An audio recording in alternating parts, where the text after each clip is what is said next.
নহলে তেওঁ আত্মগোপন কৰি থাকিব, চৰকাৰে তেওঁক ধৰিব নোৱাৰে। সিদ্ধাৰ্থ শৰ্মা ফেচবুকত পোষ্ট লিখি থাকিব পাৰে, শ্যাম কানু মহন্তই ফেচবুকত পোষ্ট লিখি থাকিব পাৰে। অসম আৰক্ষীৰ চাইবাৰ সেলটো ইমানেই দুৰ্বল নেকি তেওঁলোকৰ লোকেশ্যন ধৰা পেলাব পৰা নাই? আৰু একে সময়তে এই কথাটো প্ৰথম দিনৰ পৰাই আমি কৈ আছো যে অৰ্থনৈতিক অপৰাধৰ অনুসন্ধান হ'ব লাগে। শ্যাম কানু মহন্তৰ বিৰুদ্ধে SIT-য়ে কালি নিজাববীয়াকৈ CID-য়ে গোচৰ ৰুজু কৰিছে, অৰ্থনৈতিক অপৰাধৰ তদন্ত হ'ব। আমি ভাল পাইছো। একেই তদন্ত সিদ্ধাৰ্থ শৰ্মাৰ বিৰুদ্ধেও হ'ব লাগে।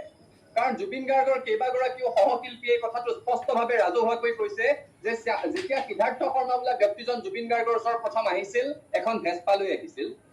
এতিয়াই সিদ্ধাৰ্থ শৰ্মাৰ কেইবাখনো বিলাসী বাহন আছে। তেওঁৰ নামত বিভিন্ন গুৱাহাটীৰ জেগাত ফ্লেট থকাৰ অভিযোগ আছে। Bottling plant, hotel, music enterprise Siddharth শৰ্মাৰ নামত থকাৰ অভিযোগ উত্থাপন হৈছে। এইবোৰ ৰাজহুৱা অভিযোগ। এইবোৰৰ সত্যাসত্য প্ৰমাণ হ'ব লাগিব। আৰু সেইকাৰণে সিদ্ধাৰ্থ শৰ্মাৰ বিৰুদ্ধেও অৰ্থনৈতিক অপৰাধ অনুসন্ধান শাখা BIO, তাৰ সমান্তৰালভাৱে টেক্সেশ্যন, ED সকলোকে লগাই দিবলৈ আমি অনুৰোধ জনাইছো। ছিংগাপুৰৰ নৰ্থ ইষ্ট ফেষ্টিভেলত অংশগ্ৰহণ